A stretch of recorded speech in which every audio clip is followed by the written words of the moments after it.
final question, and this is really the two-paid elephant in the room. Are you planning to let Donald Trump back on? Well, I think there's a general question of Popcork, thanks for 5 subs. Should Twitter have permanent bans? And you know, I've talked with Jack Dorsey about this, and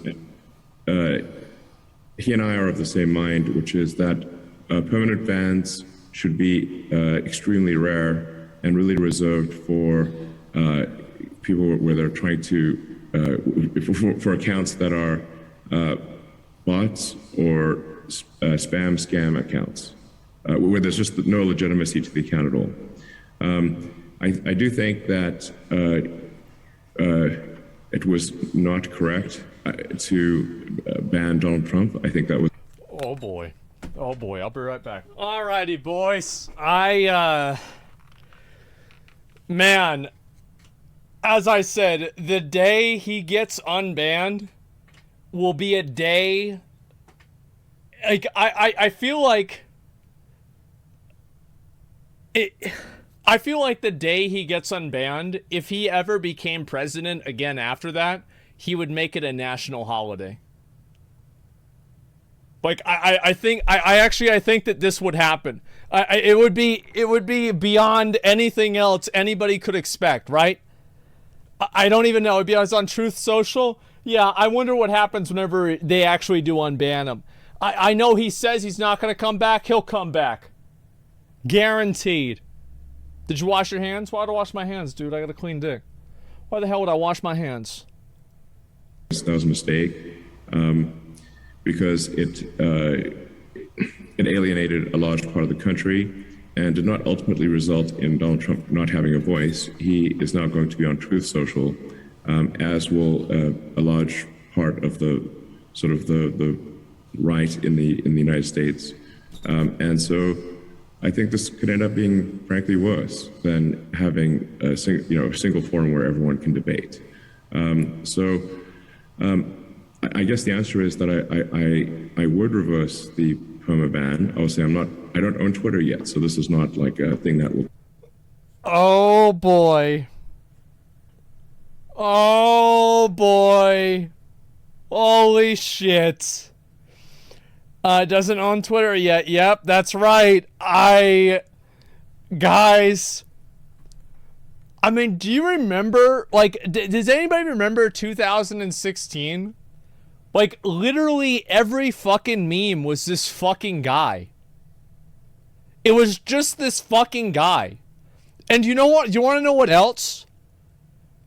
You know who else is going to come back? Alex Jones. You understand what's going to happen? Like, Trump is like one guy. Yeah, literally. Like, it's just, this is. Oh my God. He'll be in prison? I have a feeling he won't be. Shareholders already agreed on the sale. It's basically his. Just the legal transfer has to happen. Oh my God. This is just going crazy. I can't wait. So what, Asmongold, do you have a problem with free speech? Listen. I can see why they banned him. I can see why people want to unban him. I don't really give a fuck what happens. I just want to see it happen. I want to see I want whatever is the most entertaining thing to happen, right? Like, that's about it. Yeah, that's about, I can see why they banned him. I can see why they want to unban him. Yeah, it makes sense to me. Yeah, we'll just see what happens. Definitely happen, because what if I don't own Twitter? But True. My opinion, and Jack Dorsey, I want to be clear, shares this opinion, is that we should not have perma bans. Now that doesn't mean that somebody gets to say whatever they want to say. If they say something that is illegal or otherwise, just destructive to the world, then that there should be perhaps a timeout, a temporary suspension, or that particular tweet should be made invisible or have very limited traction.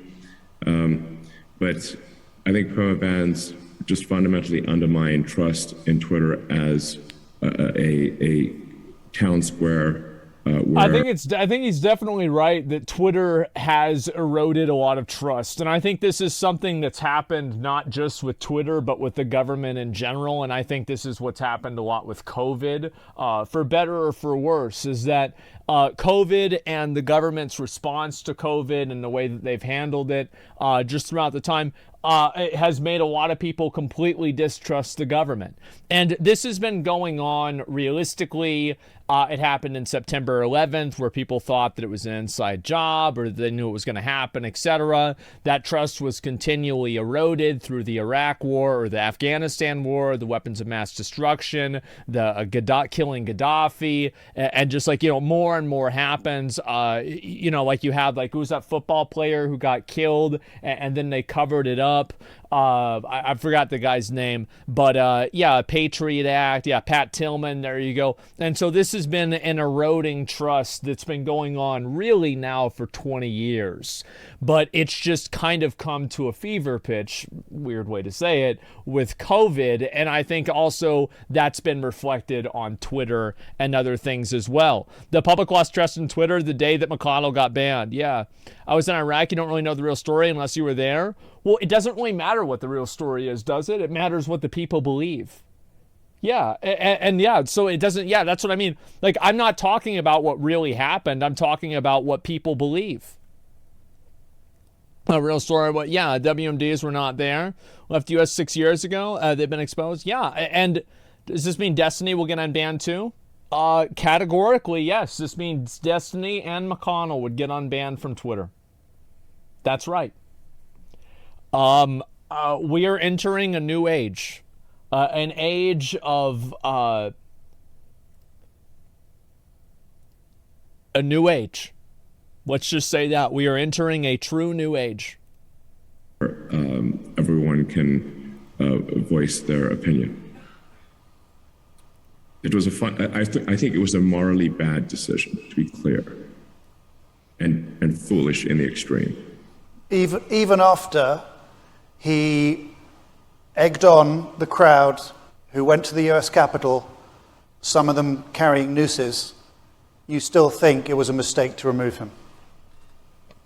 I think if there are tweets that are wrong, they should, and bad, those should be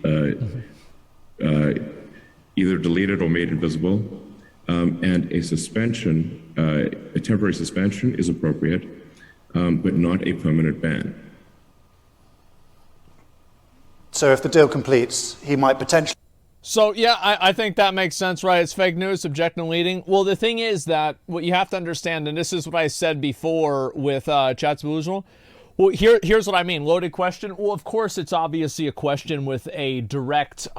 there is a intention behind the question that this interviewer is asking, right? This person is not asking as an objective, unbiased reporter. They clearly have an opinion going into this. Whether you agree with it or not, you have to admit that this is an opinion. And so anyway, I think this is the same thing that happened with the Amber Heard situation as well. I think that you're seeing many times where mainstream media, because there are a lot of times where mainstream media presents something and the people reject it, and whenever people don't have an option to speak up against that, well, then they still maintain the hegemony. They still maintain the control. Do you see kind of what I'm saying? And this is what happens. And whenever you see people that are, we can use Alex Jones, breaking the conditioning, they're breaking the conditioning. They're waking up. They're starting to see what's really going on, and that's what's happening, right? And they're seeing that, like, a lot of the things that they're reading in the news, and it's, again, the moon meme, always has been. I feel like the media has always been biased, and this delusion that people have that the media was actually unbiased in like the 60s or the 50s was actually just a lack of information to know otherwise. I think they just didn't know anything back then, and so they thought it was unbiased. So I think it's always been like this. It's become more overtly like this. I'll totally agree with you. However, I think that this is going to continue to happen. There's pro-war in the media now, yes. And I think this is what's going to happen is you're going to see more and more people speaking up against this. And I think that there are a lot of people out there, and these are people who they don't even necessarily like Donald Trump. They don't necessarily even care about the Amber Heard, Johnny Depp thing. They don't care about all of these things. They just want to see it burn. That's all there is to it. And so they're happy that Elon Musk is buying Twitter. They don't care about the moral authority of this. It doesn't matter. They just want to see the people that they don't like get fucked. That's it. That's literally it. And there's no grand design behind this. There's no step 2. There's just a step 1, and that's all they want. He come back on, but with the understanding that if he does something similar again, he'll be back in the sin bin. He has publicly stated that he will not be coming back to Twitter, and that he will only be on Truth Social. And this is the point that I'm trying to make, which is perhaps not getting across, is that banning Trump from Twitter didn't end Trump's voice. I would disagree with that a bit. I think that the truth is that whenever they got rid of Trump off of Twitter, Babylonian God, thanks for 5 good subs, I think that did kind of cuck him. It did, because he didn't just get banned off of Twitter. He got banned off a bunch of other places. And yeah, it absolutely fucked him. Like it did. The thing is, like, people wouldn't continuously use censorship for thousands of years if it didn't work. Now, it doesn't work forever. Of course not. But it works a lot. It works really fucking well most of the time, right? Disappeared. Yeah, I think so.